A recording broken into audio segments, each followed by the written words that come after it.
What is up, everybody? Bobby here, the Nintendo Guru, and today we're going to have something. I'm not going to say different, because it's not different. It is different. It's a little different. I don't know. But we're going to jump in, and we're going to talk about some new tidbits that are popping out, as well as a couple of your concerns. I guess that's the best way to put it. Let's go.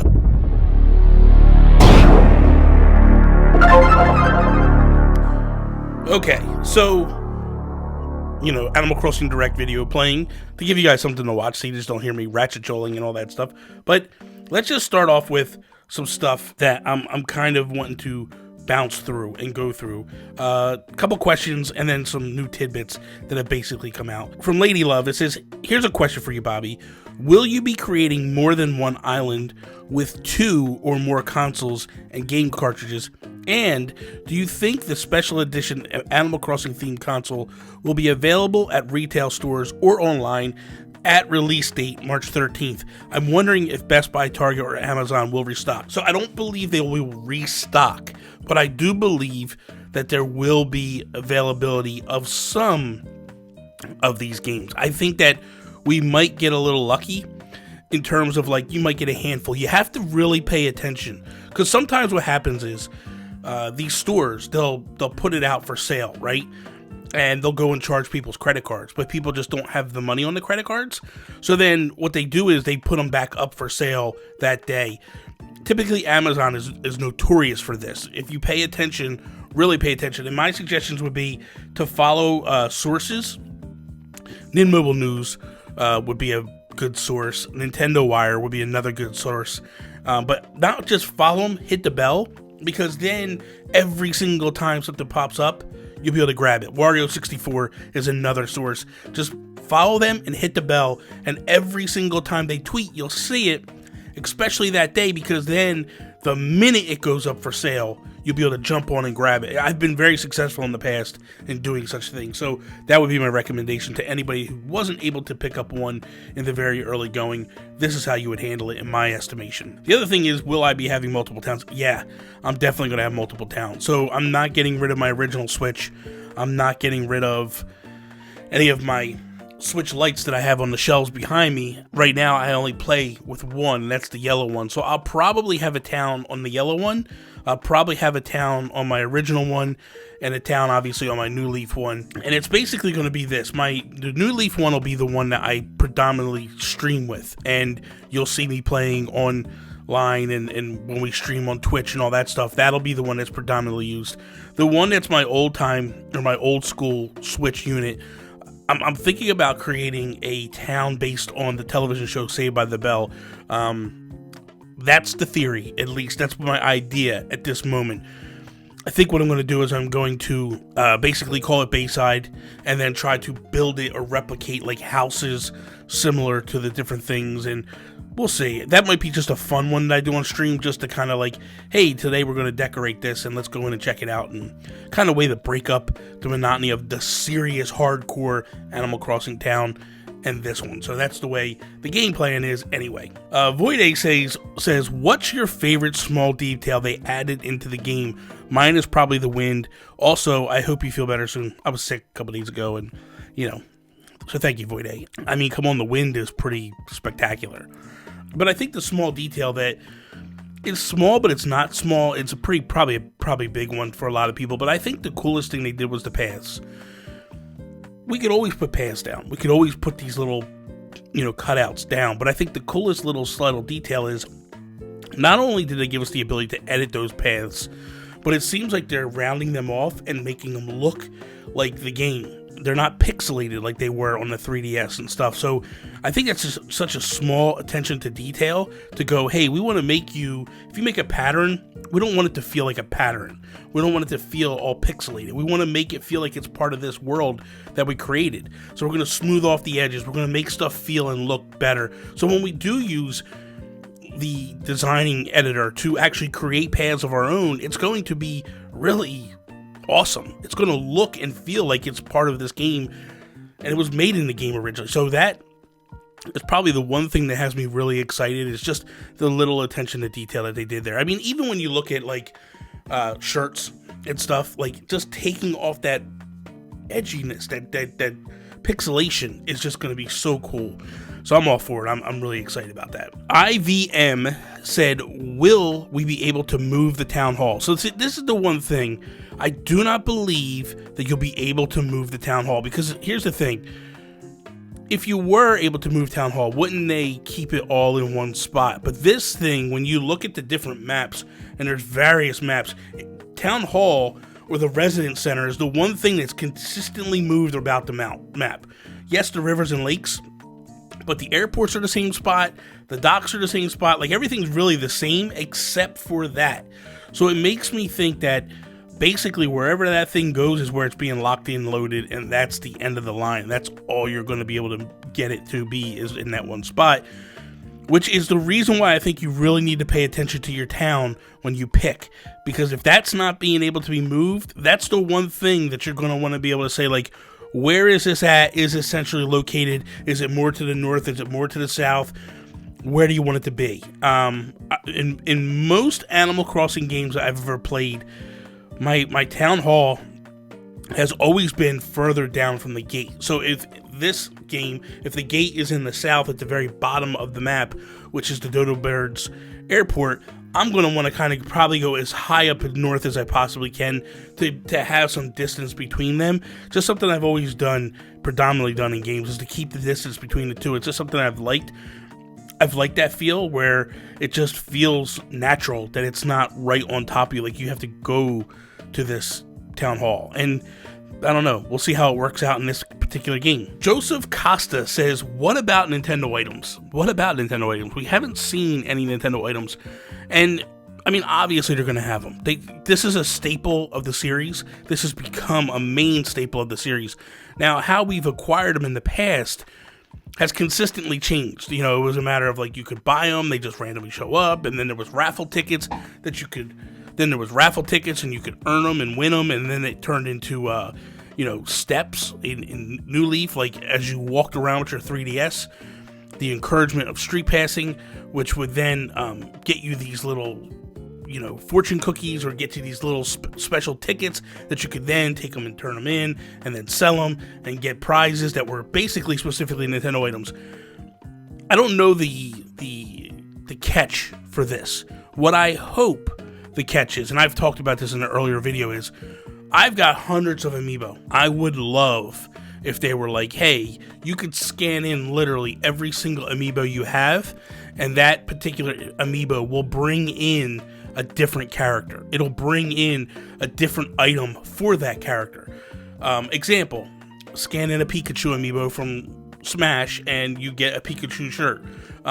Scan in Detective Pikachu, which I have on the shelf over there, and I get a Detective Pikachu hat, like a detective's hat. Scan in Mario Odyssey Mario and I get a white top hat. Like, that to me would be unbelievable, and would also bring in other characters like Mega Man, like Pac-Man, stuff like that into this game, and basically just go like, here's another example of how awesome amiibo really were. I mean, and that's not the only way. Obviously, I would like to have the ability to buy, you know, a Metroid and all that stuff. Like, that stuff would be cool. If I was able to buy the stuff typically the way it is and it just randomly shows up in stores, I think that's the way it's probably going to be handled, is either by Nook points. I really think that's probably going to be the way that you could buy them. Like, you earn Nook points and then you trade them in for different items. And I think as time progresses, as you get further along the unlocking of the Nook items, you're going to eventually get to the point where it's like, hey, you can now unlock these items, and oh, hey, now you can unlock these items. And I think that's going to be the way it gets handled as we move forward. It just makes a lot of sense to me that why you wouldn't tie Nintendo items to Nook points or Nook miles. It just makes a lot of sense to me. Animal Crossing World, AC World blog, they put up a couple of tweets over the past couple of days, and I wanted to touch on these things to give some opinion and some clarity on what I think this means. So the first one is, in addition to 10 character island names confirmed, we have our first look at the island warming party, which takes place outside the real-time clock. So in this picture, you can see a tweet that says, it's never too early to start brainstorming ideas that are 10 characters or less. And that's basically a tweet from the Tom Nook, the Animal Crossing app. So here's the thing. this is where the confirmation is coming. We have 10 letters.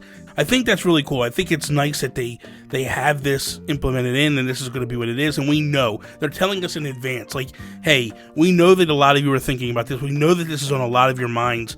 So you can go ahead, you could jump in, and you could start trying to figure out what your town name is going to be, your island name is going to be, what you're going to make this, what you're going to theme it, how, because that's the thing. Typically, your island or your towns would get themed around the name. Like, the name was the starting point. You start, here's the name, now let's make it something special, something awesome. It's gonna build off of that first initial name. When people show up in your town and they see, like, in the past I used to be Gotham, right? I would always have Gotham. So people would come into town, they'd land, they'd get in, get off the train. Oh, Bobby's town is called Gotham. Oh my God, look at the town theme is the Batman theme music.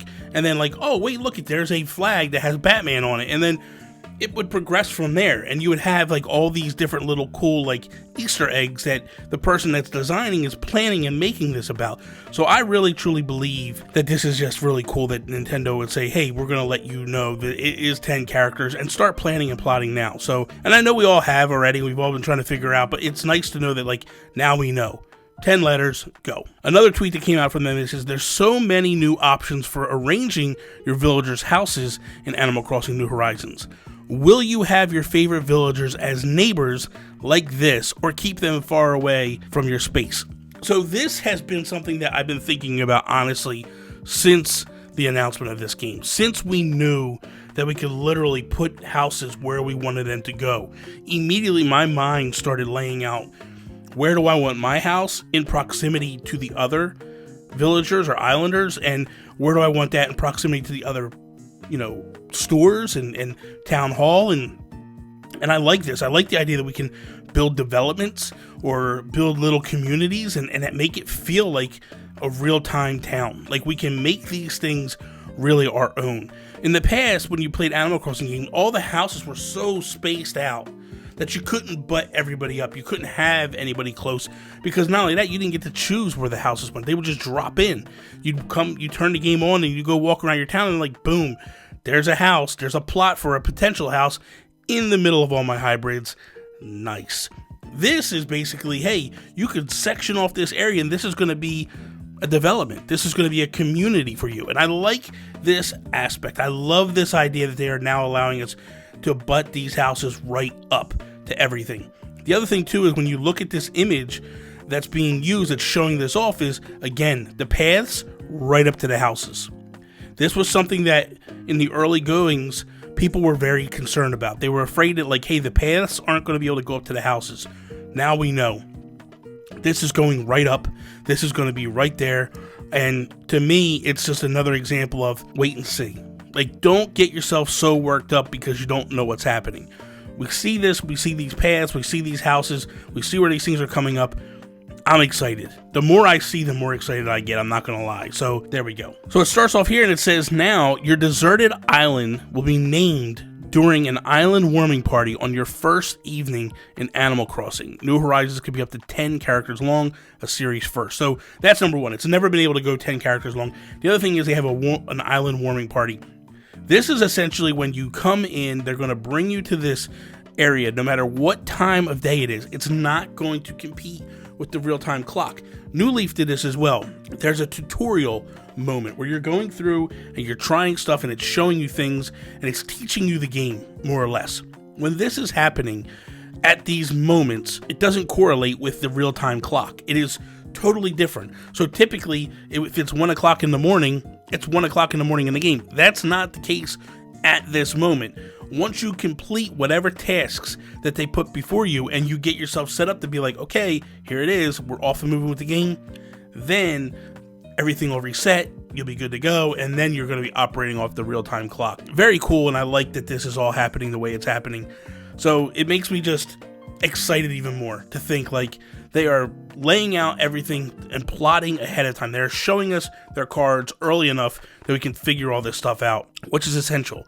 You know, we've been sitting here for months not knowing what's going on with this game, and as we get closer and closer, Nintendo is dribbling out a little bit of information. So my suggestion is, if you're looking for more information, definitely follow that Twitter account from Tom Nook, because he is spreading a lot of wealth, as well as AC World Blog, because there's so much information coming out of both of these camps. So thank you once again for watching this video. I hope you enjoyed it. If you did, please slap the like button down below, share it with your friends. If you're not a subscriber, please subscribe. Man, I want to tell you guys, something amazing has come about, and it's one thing that I, as a Nintendo fan, I haven't seen in quite some time, and it's the encouragement from the community. It's the outpouring of kindness from this particular community. Nintendo community is typical, you know, it has a pocket of very good people, but you also have some bitter people and some toxic people within the different communities, whether it be Smash or, you know, Zelda or whatever. There's always this underlying belly, as you would say, of just toxicity. And with Animal Crossing, like, it just feels very wholesome, and it just feels like, man, this is something that I really like. Even when people are commenting on my videos where something they may not agree with what I'm saying, no nastiness, no hostility. It's just like, hey man, I don't necessarily agree with what you're saying here. This is what I feel. And it's like such a breath of fresh air that you guys, you ladies and gentlemen and all that, and boys and girls, children of all ages, as I say in Breaking Bells, are just outpouring of kindness and love. And that means the world to me. So thank you for sharing that with me and showing me that side of all of you. It means the world to me. Other than that, follow me Instagram, Twitter, and on Twitch at Nintendo Gurus. That is all. Peace out, Preston.